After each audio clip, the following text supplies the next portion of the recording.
Hello అండి. Welcome back to my channel Madhu ఇంటి వంట. ఈరోజు మన వీడియోలో ఎంతో టేస్టీగా గుమగుమలాడే ఆంధ్ర స్టైల్లో చేపల పులుసు ఎలా ప్రిపేర్ చేసుకోవాలో నేను మీకు చూపిస్తానండి. ఇక్కడ చూస్తున్నట్లుగా చేపల పులుసు అయితే పర్ఫెక్ట్గా వస్తుంది. మరి లేట్ చేయకుండా వీడియోలోకి వెళ్ళిపోదాం. ముందుగా క్లీన్ చేసిన చేప ముక్కల్ని నేను తీసుకున్నాను. అలాగే 2 మీడియం సైజ్ ఆనియన్స్ని ఇలా చిన్న ముక్కల కింద కట్ చేసుకోండి. ఒక మీడియం సైజ్ టమోటాని కూడా ఇలా చిన్న ముక్కల కింద కట్ చేసుకోండి. ఒక 8 పచ్చిమిర్చిని ఇలా పొడవుగా కట్ చేసి పెట్టుకోండి. మనం తీసుకున్న చేప ముక్కల్లోకి ఒక స్పూన్ పసుపు అయితే వేసి ఇలా చేతితో జాగ్రత్తగా కలిపి ఒక పక్కన పెట్టేసుకోండి.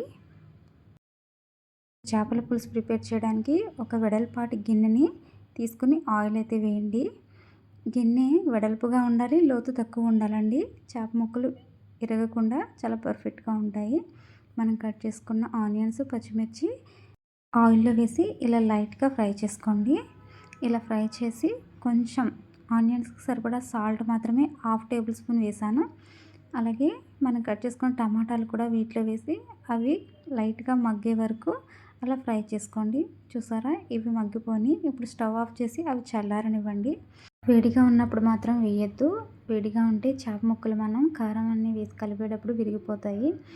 చూపిస్తున్నట్లుగా చేప ముక్కలన్నీ నేను ఫ్రై అయిన ఆనియన్స్లో అయితే వేసేసానండి. ఇప్పుడు చేపల కూరకి సరిపడా కారం అయితే మనం వేసుకుందాం. కారం కొంచెం ఎక్కువే వేయండి.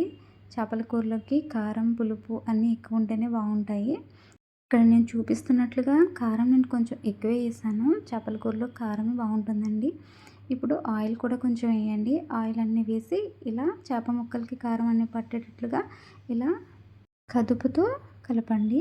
ఇలా చేయడం వల్ల చేప ముక్కలకి మనం వేసిన ఆయిల్ ఇంకా కారం అన్నీ కూడా బాగా పడతాయి. చూసారా, చేప ముక్కలు అనేవి చక్కగా మనం వేసిన ఇంగ్రీడియంట్స్ అన్నీ కూడా చాలా బాగా అబ్జర్వ్ చేసుకున్నాయి కదా. ఇప్పుడు మనం ఒక గరిటతో చేప ముక్కలన్నీ సర్దుకోండి. ఎలా మడితే అలా వేస్తే ముక్కలు అనేవి ఇరిగిపోతాయి. ఇప్పుడు మనం కర్రీకి కావాల్సిన వాటర్ అనేది యాడ్ చేసేసుకుందామండి. ముక్క ములిగేలాగా వాటర్ వేసి అప్పుడు కూరకు సరిపడా నేను కల్లుప్పు అయితే వేస్తున్నాను. మనం ఆనియన్స్కి మాత్రమే సాల్ట్ వేసాం. ఇప్పుడు కర్రీకి సరిపడా ఉప్పు వేసి మూత పెట్టేసానండి. ఒక 10 మినిట్స్ అలా కూరని ఉడకనివ్వండి. ఈలోపుగా మనం కూరకు కావాల్సినవన్నీ ప్రిపేర్ చేసేసుకుందాం. చూసారా, కొంచెం చింతపండు ఎక్కువే తీసుకోండి. ఇంత చింతపండు తీసుకున్న తర్వాత నేను చూపిస్తున్నట్లుగా కొంచెం నీళ్లు వేసి చింతపండుని నానబెట్టేసి పక్కన పెట్టేసుకోండి. ఒక మీడియం సైజు ఎల్లుల్లిపాయని ఇంకా 2 స్పూన్ల ధనియాలని, 2 స్పూన్ల జీలకర్రని కూడా తీసుకోండి. వాటితో పాటు 1 స్పూన్ గసగసాలు వేయండి. నా దగ్గర గసగసాల పౌడర్ ఉంది కాబట్టి ఆ పౌడర్ని ఇందులో మిక్స్ చేసి నేను ఇలా దంచుకుంటున్నాను. ఇది నేను ఇలా దంచుకొని ఒక బౌల్లోకి అయితే తీసుకున్నానండి. చూసారా, మీరు ఈ 4 ఇంగ్రీడియంట్స్ మాత్రమే వేయండి. వేరే ఏం వేసినా ఫ్లేవర్ అనేది చేంజ్ అయిపోతుంది. ఈ ఫ్లేవర్ రాదు. మళ్ళీ చెప్తున్నానండి, ధనియాలు, గసగసాలు, జీలకర్ర, వెల్లుల్లి ఈ 4 మాత్రమే వేయండి మసాలాలో. ఇంకా చింతపండు కూడా ఇలా గుజ్జుగా తీసి పక్కన పెట్టేసుకోండి.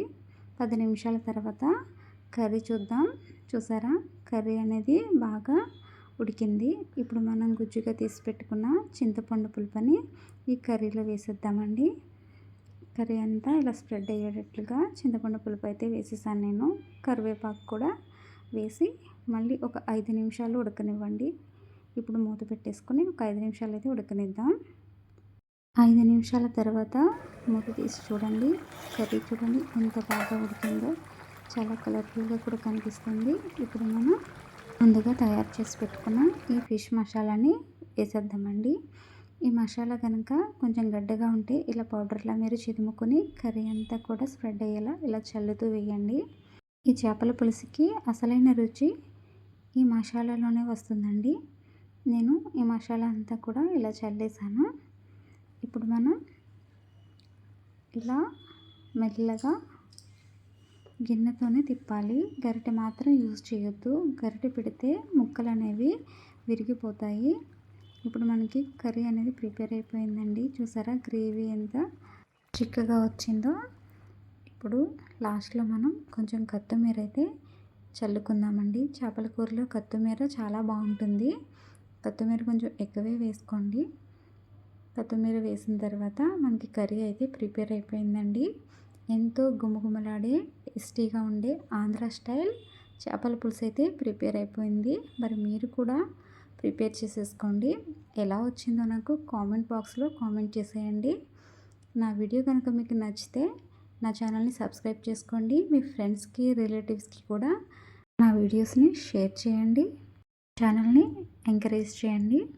మరిన్ని మోర్ రెసిపీస్ కోసం చూస్తూనే ఉండండి మధు ఇంటి వంట. Thanks for watching.